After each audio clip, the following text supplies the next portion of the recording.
গোপীনাথ কোথায় তুই?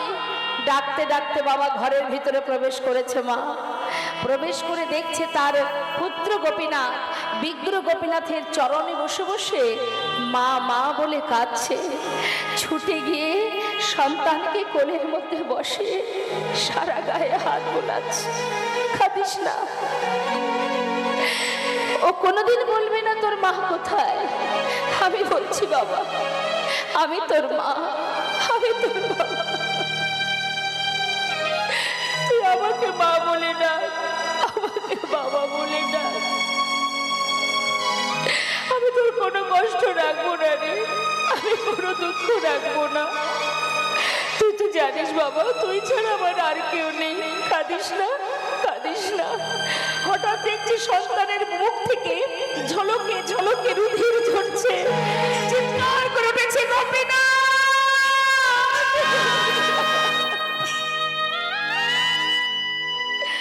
গোপীনাথ, তুমি তোমার স্ত্রীকে কেড়ে নিয়েছো, আমি তো কিছু বলিনি তোমায়। তুমি আমার একমাত্র সন্তানকে কেড়ে নিও না, ও ছাড়া যে আমার আর কেউ নেই। গোপীনাথ, কেড়ে নিও না।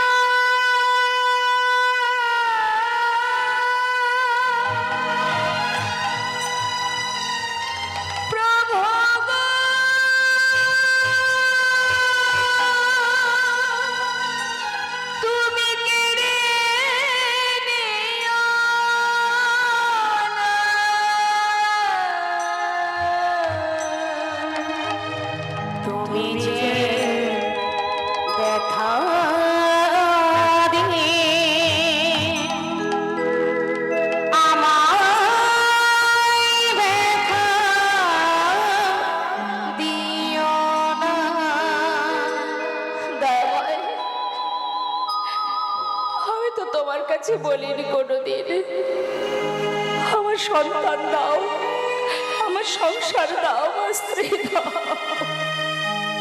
আমি তো তোমার কাছে কিচ্ছু চাইনি, তুমি তো দিয়েছিলে।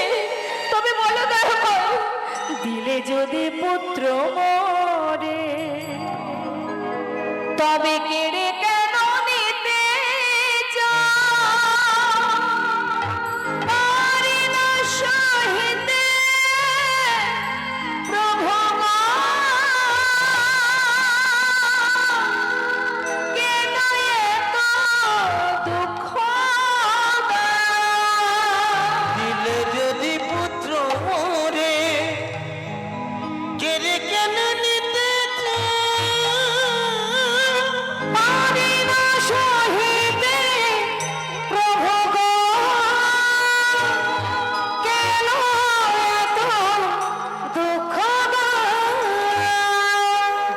সমবেদনা আমি সহিতে পারি না দয়াময়। যে বিষম বেদনা আমি আর সহিতে পারি না প্রভু গো, সহিতে পারি না। তুমি যে ব্যথারি আমায় ব্যথা দিও না। জাগতিক জগতের সমস্ত মায়া সর্বস্ব যত সময় তোমার ভিতর থেকে বাহির না হবে, তত সময় ভগবান তোমার পাশে এসে তোমায় বুকে টেনে নেবে না। যখন গোবিন্দ ঘোষ একা ছিল মা, তখন গৌরহরি পাশে ছিল। আজ গোবিন্দ ঘোষ পরিবারকে নিয়ে দিন কাটাচ্ছে বলে প্রভু দূরে সরে গিয়েছিলেন। আবার সব কিছুকে ছাড়িয়ে যেদিন তাকে একা করে দেবে, সেদিন প্রভু আবার পাশে এসে দাঁড়াবে। স্ত্রীকে কাটানোর পর রইল বাকি সন্তান। সন্তান পিতার কোলে থেকে ঝলকে ঝলকে রুধির ঝরতে ঝরতে যেই না তার প্রাণ পাখিটা উড়ে চলে গেল। মৃত সন্তানকে নিয়ে গঙ্গার ঘাটে গিয়ে বালু রাশির মধ্যে গর্ত করে সন্তানের সমাধি দিল। ধীরে ধীরে গঙ্গার ঘাটে গঙ্গার জলে নেমে গঙ্গায় স্নান করে ঘরে ফিরে এসে শুদ্ধ বসন করেছে। গোপীনাথের কাছে গিয়ে বলে, গোপীনাথ, আমি তো তোমার কাছে কিচ্ছু চাইনি গোপীনাথ,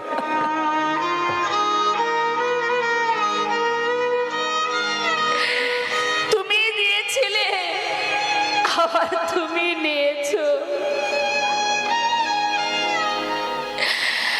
বাবা বলে ডাকবার সন্তানটুকু তুমি রাখলে না দয়াময়। এই জগতে আমার আর কেউ নেই। একদিন, দুদিন, 3 দিন হয়ে যায়, গোপীনাথেরও সেবা দেয় না, নিজেও আর কিছু খায় না, শুধু ঘরের মধ্যে ধুলাই গড়াগড়ি দেয় আর নিজের পুত্রকে ডাকে, গোপীনাথ কোথায় গেলি? একবার এসে বাবা বলে ডাক, একবার এসে বাবা বলে ডাক। স্বয়ং ভগবান সব হারিয়ে একাকী যখন কাঁদছে মা, সমস্ত মায়ার বাঁধন তার শেষ হয়ে গেছে, আর কিচ্ছু নেই। ঠিক সেই সময় প্রভু আমার সন্তান রূপে 1 পা 2 পা করে কাছে এসে দাঁড়ালেন। বাবা, আমি তোমার পুত্র গোপীনাথ, আমার পুত্র। সে তো কবেই মরে গেছে। তুমি কে? আমি আর কারোর বাবা নয়, তুমি চলে যাও। বাবা, একদিন তুমি নিজেই বলেছিলে তুমি 2 পুত্রের পিতা। এই জগতে 2টো সন্তান যদি কারোর থাকে, একটি যদি মারাও যায়, তবে কি বাবা আরেকটি সন্তানকে না খাইয়ে রাখে? আজ 4 দিন হলো তুমি কিচ্ছু খেতে দাওনি। আমার যে খিদে পেয়েছে, কিছু খেতে দাও। ও, তুমি এসেছো।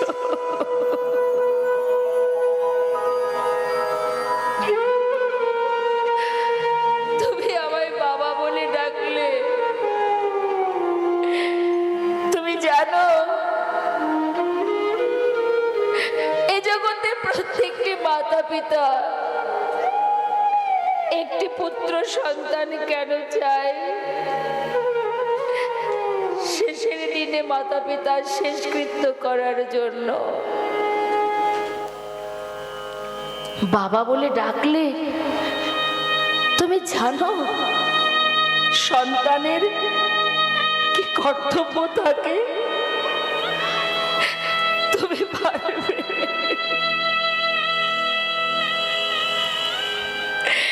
তুমি পারবে আমার জন্য 1 মাস বিষণ্ণ খেতে? পারবো বাবা, আমি পারবো। তুমি পারবে আমার জন্য 1 পিণ্ড দিতে? পারবো। তুমি পারবে আমার জন্য কাছে নিতে? পারবো বাবা, পারবো। 1 দিন নয়, 2 দিন নয়, এই পৃথিবীতে যতদিন চন্দ্র সূর্যের উদয় হবে, আমি ততদিনই তোমার শেষকৃত্য করে যাবো।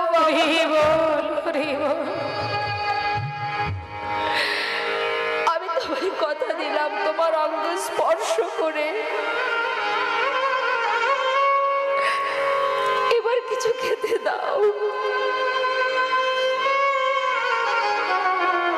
কয়েক বাড়ি থেকে ভিক্ষা করেছে মা, ভিক্ষা করে সেবা দিয়েছে।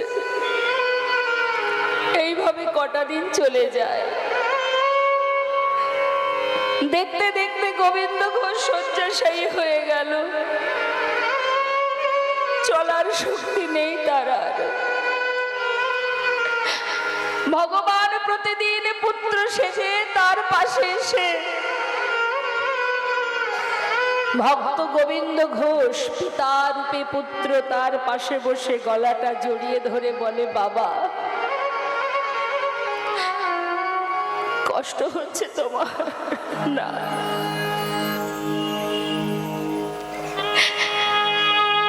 অন্তিম সময় যখন আসে সকলেরই যে এমনই হয় রে গোপীনাথ। বাবা আজ আর মনে নেই মা যে ভগবান পুত্র হয়ে পাশে বসে আছে, কারণ অন্তিম সময় এসে গেছে তো সবকিছু বিস্মরণ হয়ে গেছে, স্মরণে আসছে না। নিজের পুত্র ভেবে বলছে, গোপীনাথ বিদায় নেবার আগে একটু চরণামৃত এনে দে না। দেব বাবা। চরণামৃত পান করালেন গোপীনাথ। বাবা আমার শিওরের পাশে না এক জোড়া করতাল আছে, চলে যাওয়ার আগে আমি যে একটু নাম শুনতে চাই, একটু নাম গাইবি?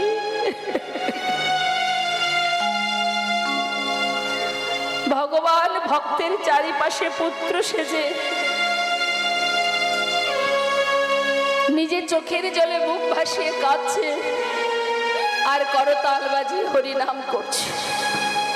হরে কৃষ্ণ হরে কৃষ্ণ কৃষ্ণ কৃষ্ণ হরে হরে হরে রাম হরে রাম রাম রাম হরে হরে হরে কৃষ্ণ হরে কৃষ্ণ কৃষ্ণ কৃষ্ণ হরে হরে হরে রাম হরে রাম রাম রাম হরে হরে হরে কৃষ্ণ হরে কৃষ্ণ কৃষ্ণ কৃষ্ণ হরে হরে হরে রাম হরে রাম রাম রাম হরে হরে হরে কৃষ্ণ হরে কৃষ্ণ কৃষ্ণ কৃষ্ণ হরে হরে হরে রাম হরে রাম রাম রাম হরে হরে হরে কৃষ্ণ হরে কৃষ্ণ কৃষ্ণ কৃষ্ণ হরে হরে হরে রাম হরে রাম রাম রাম হরে হরে। চলে গেল মা, প্রাণ পাখি উড়ে চলে গেল, কেউ জানলো না। প্রভু নিজে সমস্ত গ্রামবাসীকে পুত্র সেজে ডাকলেন, পুত্র রূপে।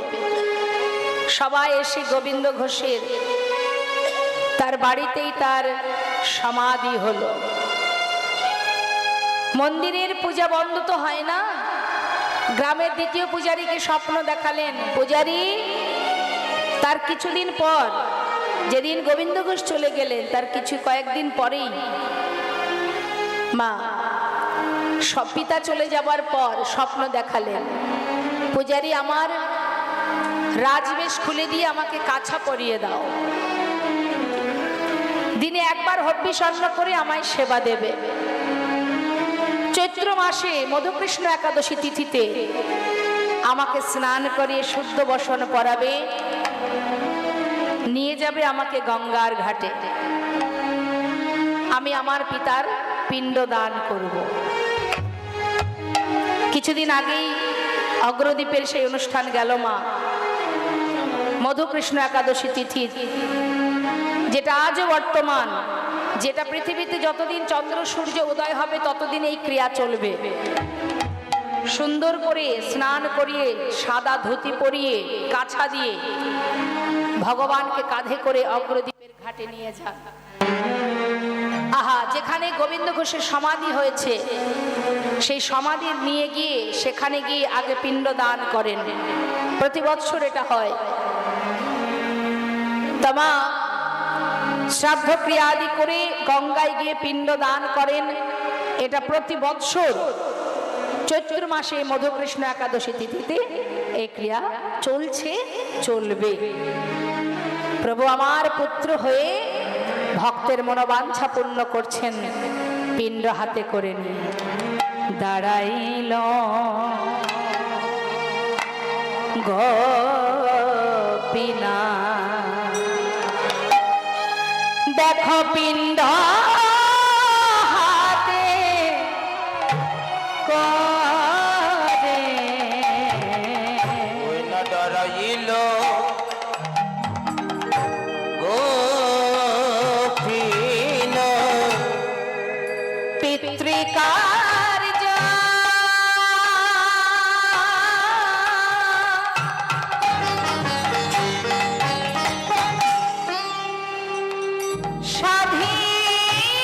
সাধিবারে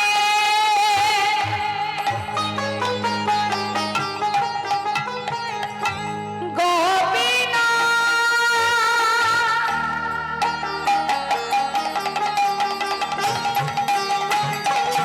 দেখো পিণ্ড করে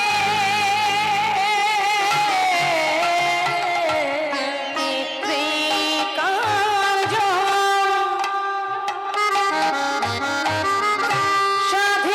সাধিবারে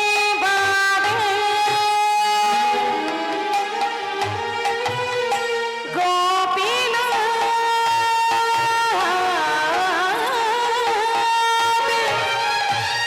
পিণ্ড করে যে ভক্তেরি ভগবান, ভক্তে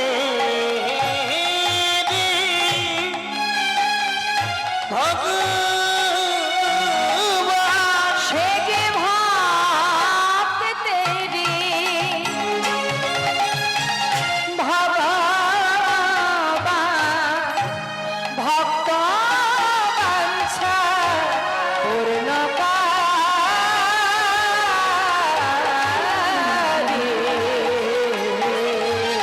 ডরাইল গোপীন। ওই না পিণ্ড করে করে কুড়ি, দেখো ডরাইল গোপীন। তাই তো মহাজন বললেন, যুগে যুগে তুমি এসেছ ধরাতে, রাখিতে তো মারে ভক্তেরি মা। যুগে যুগে তুমি এসেছো ধরাতে, রাখিতে তোমার ওই ভক্তের মা। যুগে যুগে তুমি এসেছ ধরাতে, রাখিতে তো মারে ভক্তেরি মা। হরে কৃষ্ণ হরে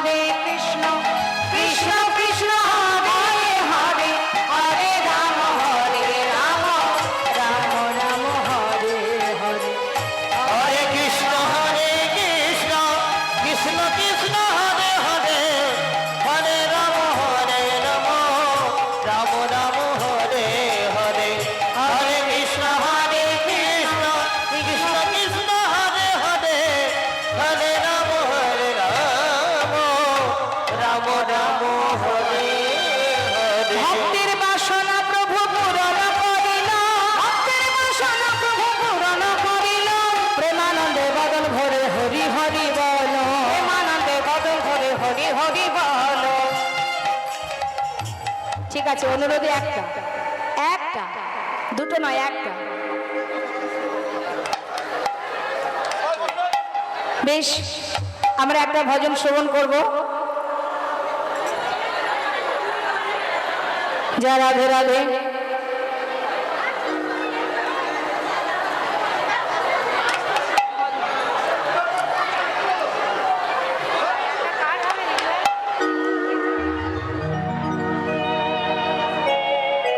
শুনবো আমরা একটা বাংলা ভজন। চলো চলো চলে যা, রিপিট নয় রিভা। চলো চলো চলে যা বৃন্দাবনে, চলো রে সবাই। চলো চলো চলে যাও, চলো চলে যাও বৃন্দাবনে, চলো রে সবাই। চলো চলো চলে যা, চলো চলে যা বৃন্দাবনে, চলো রে সবাই। চলো চলো চলে যাই, চলো চলে যাই বৃন্দাবনে, চলো রে সবাই। শ্রীমন্দিরের সাথে লয়ে, দেখো শ্রীমন্দিরের সাথে লয়ে হোলি খেলেছে তারা। চলো চলে যাও বৃন্দাবনে, চলো রে সবাই। চলো চলো চলে যাই বৃন্দাবনে, চলো রে সবাই।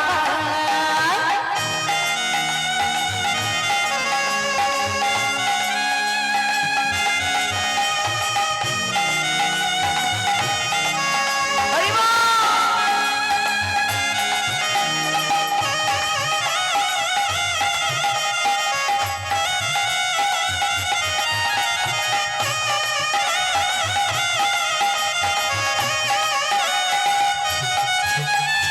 বসন্তেরই লাগে বড় গিরিধারের মনে,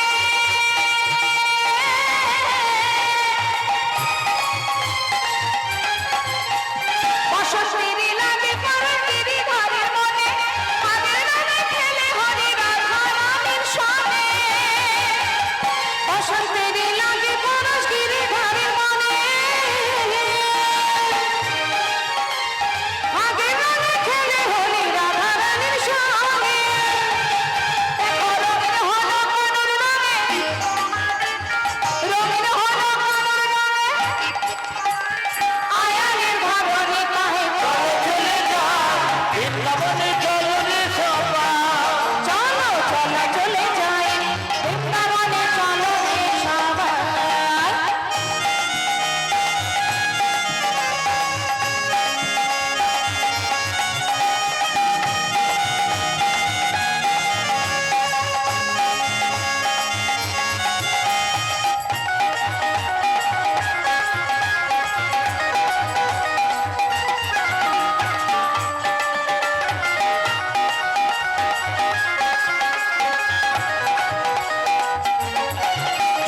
কেমন খেলা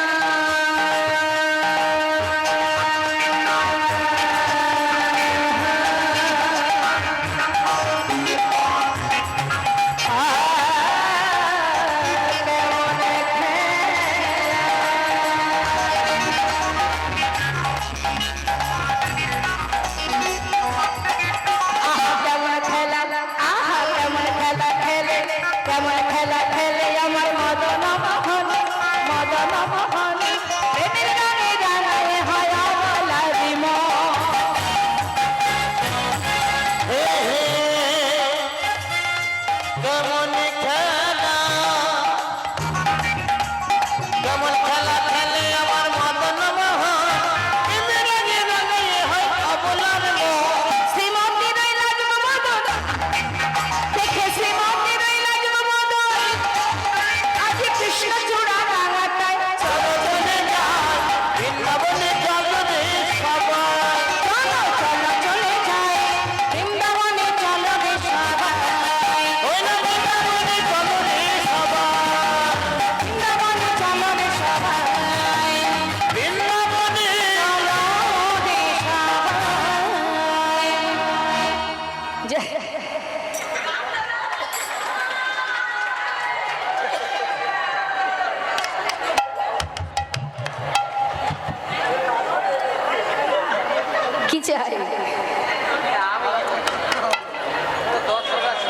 জয় রাধে রাধে। বেশ বেশ, ঠিক আছে, অবশ্যই।